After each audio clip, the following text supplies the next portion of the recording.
গীতশ্রী হেসেলের নতুন ভিডিওতে সকলকে স্বাগত। চলে এসেছি আবারও সম্পূর্ণ একটা নিরামিষ রেসিপি আপনাদের সাথে শেয়ার করব বলে।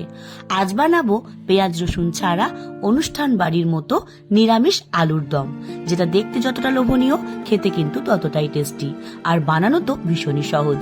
তাই আর দেরি না করে চলুন শুরু করি আজকের রেসিপি। আলুর দম বানানোর জন্য 5টা মিডিয়াম সাইজের আলুর খোসা ছাড়িয়ে সেগুলোকে ছুরির সাহায্যে 1/4 করে কেটে নিয়েছি। প্রথমে লম্বায় 1/2, তারপর সেগুলোকে আবারও 1/2 করে, এইভাবে প্রত্যেকটা আলুকে আমি 4 ভাগে ভাগ করে নিয়েছি।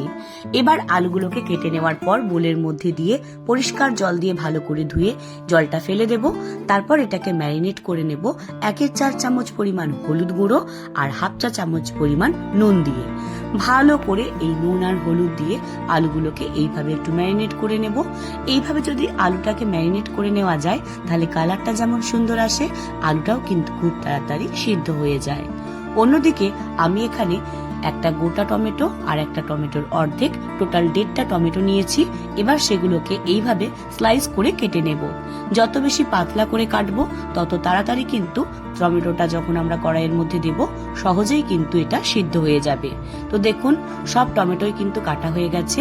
অন্যদিকে আমি কড়াইয়ের মধ্যে অল্প একটু তেল দিয়েছি, তার মধ্যে আগে থেকে কেটে ধুয়ে ম্যারিনেট করে রাখা নুন হলুদ দিয়ে আলুগুলোকে আমি দিয়ে দেব ভেজে নেওয়ার জন্য। আলুগুলোকে দেওয়ার পর গ্যাসের ফ্লেমটা অবশ্যই লো টু মিডিয়ামে রেখে ঢাকা দিয়ে 5 থেকে 6 মিনিট এইভাবে একটু রেখে দেব। আর অবশ্যই মাঝে মাঝে একবার করে ঢাকা খুলে এইভাবে একটু নেড়ে নিতে হবে, যাতে প্রত্যেকটা আলু সমানভাবে ভাজা হয়, অথচ ধরে বা পুড়ে না যায়।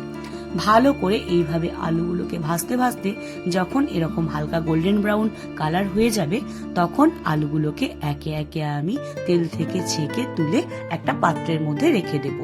তারপর তেলের পরিমাণটা কমিয়ে তাতে ফোড়ন হিসাবে 2টো এলাচ, 1 টুকরো দারচিনি, 2টো লবঙ্গ আর 1 চা চামচ পরিমাণ গোটা জিরে দিয়ে একটু নেড়ে নেব। তারপর আগে থেকে কেটে রাখা 1.5টা টমেটো এর মধ্যে দিয়ে খুব ভালো করে প্রথমে এইভাবে একটু নেড়ে নেব। যখন টমেটোটা আগের থেকে একটু নরম হয়ে আসবে ঠিক তখনই এর মধ্যে আমি দিয়ে দেব আদা বাটা।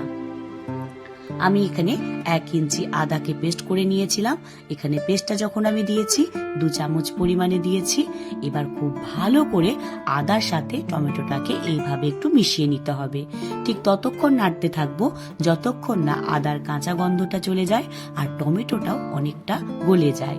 এইভাবে কন্টিনিউ আমি এটাকে নাড়তে থাকবো। দেখবেন এইভাবে নাড়তে নাড়তেই কিন্তু কাঁচা গন্ধটা যেমন চলে গেছে ঠিক তেমনই টমেটোটাও কিন্তু আগের থেকে অনেকটাই গলে গেছে। যে কোনো রান্না করার সময় যদি একটু সময় নিয়ে কষে বানান দেখবেন সেই রান্নার টেস্টটা অনেকটাই সুন্দর হয়। কালারের জন্য দেব 1/4 চামচ পরিমাণ হলুদ গুঁড়ো, 1/2 চা চামচ পরিমাণ নুন, 1/2 চা চামচ পরিমাণ চিনি, টমেটোর টক ভাবটা ব্যালেন্স করবার জন্য। এবার এই নুন, চিনি আর হলুদ গুঁড়োটাকে প্রথমে ভালো করে একটু মিশিয়ে নেব। ভালো করে একটু মিশিয়ে নেওয়ার পর আরো একটু কালার যুক্ত করার জন্য দিয়ে দেব 1/2 চা চামচ পরিমাণ কাশ্মীরি লঙ্কার গুঁড়ো। খুব ভালো করে সমস্ত মশলাগুলোকে এইভাবে কষতে থাকবো। তারপর এর মধ্যে দিয়ে দেব আগে থেকে ভেজে তুলে রাখা আলুগুলো দেওয়ার পর গ্যাসের ফ্লেমটা লো টু মিডিয়ামে রেখে খুব ভালো করে মশলা দিয়ে এইভাবে আলুটাকে কষে নিতে হবে, যাতে প্রত্যেকটা মশলার ফ্লেভার আলুর মধ্যে ঢুকে রান্নার টেস্টটাকে বাড়িয়ে তোলে।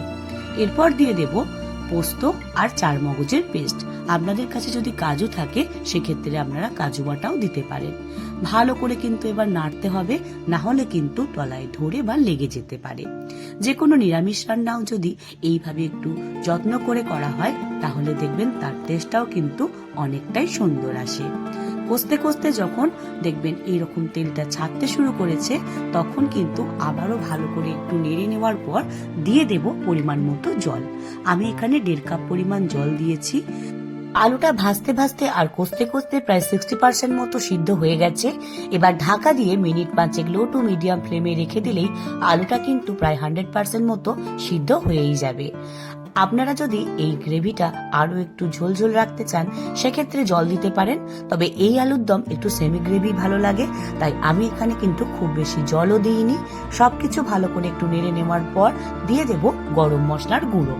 এবার ভালো করে একটু নেড়ে নেব, আর তার আগে ছড়িয়ে দেব অল্প একটু ধনেপাতা কুচি। সবকিছু দেওয়ার পর ভালোভাবে আবারও একটু নেড়ে নিলেই কিন্তু তৈরি আলুর দম। অনুষ্ঠান বাড়ির মতো এই নিরামিষ আলুর দম একবার বাড়িতে বানিয়ে দেখবেন। আপনার বাড়িতে সমস্ত কিছু উপকরণ রয়েছে, ঘরোয়া সিম্পল কিছু মশলা দিয়েই বানিয়েছি, তবে খেতে যেমন টেস্টি, দেখতে ততটাই লোভনীয়। তাই দেরি না করে ঝটপট বানিয়ে ফেলুন। আর আপনাদের আজকের এই রেসিপিটা কেমন লাগলো সেটা আমাকে কমেন্ট করে জানাতে প্লিজ ভুলবেন না। রুটি, পরোটা, এমনকি রাইসের সাথেও দারুণ লাগে খেতে। আপনারা যদি এই ভিডিওগুলো ইউটিউব থেকে দেখেন তাহলে সাবস্ক্রাইব করে আমার এই চলার পথে সঙ্গী হতে পারেন। আর ফেসবুক পেজ থেকে দেখলে পেজটিকে ফলো করে অবশ্যই আপনাদের গুরুত্বপূর্ণ মতামত কমেন্ট বক্সে জানাতে প্লিজ ভুলবেন না। শেষ অবধি ভিডিওটা দেখার জন্য আপনাদের সকলকে অসংখ্য ধন্যবাদ। আবারও দেখা হবে খুব তাড়াতাড়ি আপনাদের সঙ্গে গীতশ্রীর হেসেলে। ভালো থাকবেন, সুস্থ থাকবেন, নমস্কার।